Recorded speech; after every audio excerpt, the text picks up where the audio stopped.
नमस्कार, स्वागत है आप सभी का। मैं हूं आपके साथ ज्योति।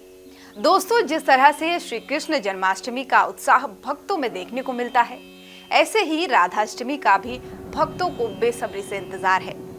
हिंदू पंचांग के अनुसार भगवान श्री कृष्ण की प्रिय राधा रानी का जन्मोत्सव भाद्रपद मास के शुक्ल पक्ष की अष्टमी तिथि को मनाया जाता है। यानी कृष्ण जन्माष्टमी के 15 दिन बाद राधाष्टमी का पर्व आता है। कृष्ण जन्माष्टमी की ही तरह राधाष्टमी का पर्व भी मथुरा, वृंदावन और बरसाने में धूमधाम के साथ मनाया जाता है। इस दिन महिलाएं घर में सुख और शांति के साथ ही खुशहाली के लिए व्रत रखती हैं। राधा रानी भगवान श्री कृष्ण की प्रेयसी थी और राधा कृष्ण दोनों एक दूसरे से प्रेम करते थे।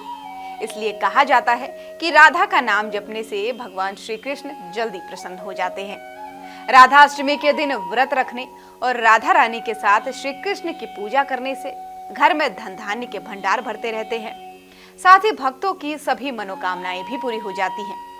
तो चलिए अब जानते हैं कि राधाष्टमी की पूजा की विधि क्या है, इसका महत्व क्या है और साथ ही शुभ मुहूर्त भी जानेंगे। पंचांग के अनुसार भाद्रपद माह के शुक्ल पक्ष की अष्टमी तिथि की शुरुआत 22 सितंबर 2023 को दोपहर 1:35 पर शुरू हो रही है और अगले दिन यानी 23 सितंबर 2023 को दोपहर 12:17 पर इस तिथि का समापन होगा।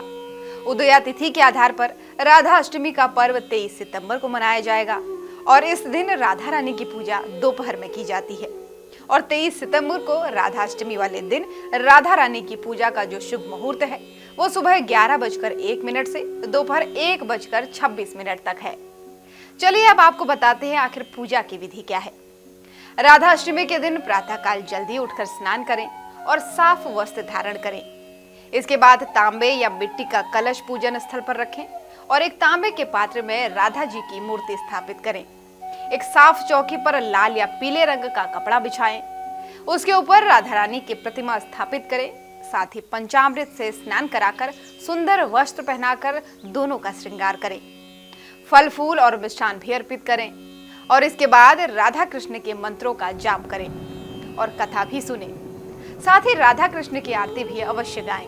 और अगर राधा अष्टमी के महत्व की बात करें तो मान्यता है कि राधा के बिना कृष्ण जी की पूजा अधूरी मानी जाती है। जो लोग कृष्ण जन्माष्टमी का व्रत रखते हैं उन्हें राधा रानी के जन्मोत्सव यानी राधा अष्टमी पर भी व्रत रखना चाहिए। ऐसा इसलिए क्योंकि राधा अष्टमी के व्रत के बिना कृष्ण जन्माष्टमी के व्रत का पूरा फल प्राप्त नहीं होता है।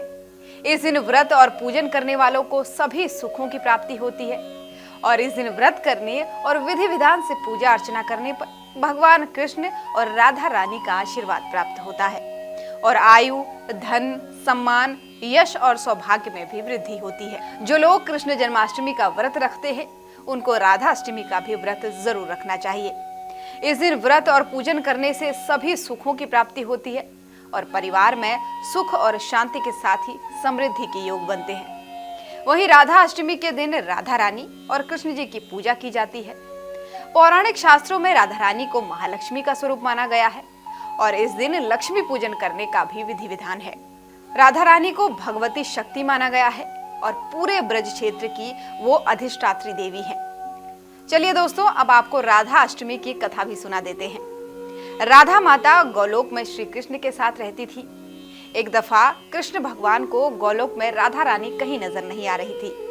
कुछ देर बाद कन्हैया अपनी सखी विराजा के साथ घूमने चले गए। ये बात जब राधा रानी को मालूम हुई तो उन्हें गुस्सा आ गया और वो सीधे कन्हैया के पास पहुंची और वहां पहुंचकर उन्होंने श्री कृष्ण को काफी भला बुरा कह दिया। और राधा रानी का ये रवैया भगवान श्री कृष्ण के परम मित्र श्री दामा को बिल्कुल भी अच्छा नहीं लगा। श्री दामा ने उसी वक्त बिना कुछ सोचे समझे राधा रानी को पृथ्वी पर जन्म लेने का श्राप दे दिया।